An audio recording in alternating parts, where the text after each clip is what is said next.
Kinundena ng ilang mambabatas ang isang kaso ng panunuhol na ginawa hindi lang para mapagtakpan, kundi mapasawalang bahala ang isasagawang investigasyon ng Kamara kaugnay sa mga umano'y anomalya sa flood control project sa bansa.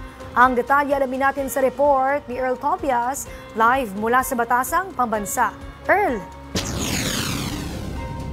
Princess Desidido si Batangas 1st District Representative Leandro Liviste nakasuhan ang isang DPWH District Engineer. Yan ay matapos umano nitong subukang suhulan ng kongresista para ipatigil ang investigasyon ng Kamara sa mga manumalyang flood control projects.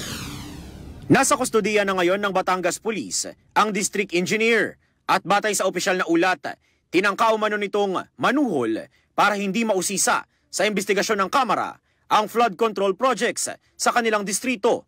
Nakamakailan lang din ay nauna nang inireklamo ni Liviste dahil sa mabilis nitong pagkakasira.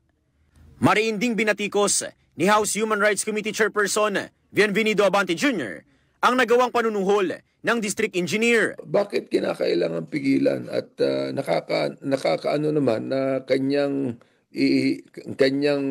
susuhulan? Ngayon lang ako nakakita ng ganyang klaseng predicament, ano?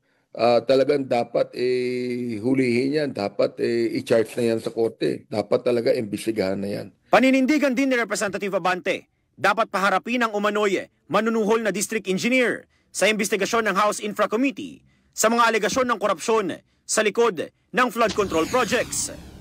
Balagay ko, may connection yan eh. That is part of the problem that we have. Can you imagine, susuhulan mo yung congressman? Baka mayroon pang iba na nangyari yan, no? Samantala, kaugnay pa rin ang mainit na usapin ng korupsyon sa flood control projects.